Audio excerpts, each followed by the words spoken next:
வேத பயணத்தில் இன்று நான் பார்க்க போவது எல்லார் கண்களில் தயை. எஸ்தர் 2ஆம் அதிகாரம் 15ஆம் வசனம். எஸ்தருக்கு தன்னை காண்கிற எல்லார் கண்களிலும் தயை கிடைத்தது. எனக்கன்பான தேவச்சனமே, நம் ஒவ்வொருவருக்கும் கர்த்தருடைய கண்களில் கிருபையும் தயையும் இரக்கமும் எப்பொழுதும் கிடைக்க வேண்டும். பிறகு மனிதர்கள் கண்களில் தயவு கிடைக்க வேண்டும். அடிமை பெண்ணாகிய எஸ்தருக்கு அவளை காண்கிற எல்லார் கண்களிலும் தயை கிடைத்தது. எஸ்தர் தேவனுக்கு பயந்து வாழ்ந்து வந்தாள்.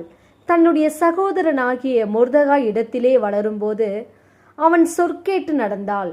அவளுடைய வழி செம்மையாகவும் கர்த்தருக்கு பிரியமாகவும் இருந்தபடியினால் எஸ்தரை காண்கிற எல்லார் கண்களிலும் அவளுக்கு தயை கிடைத்தது.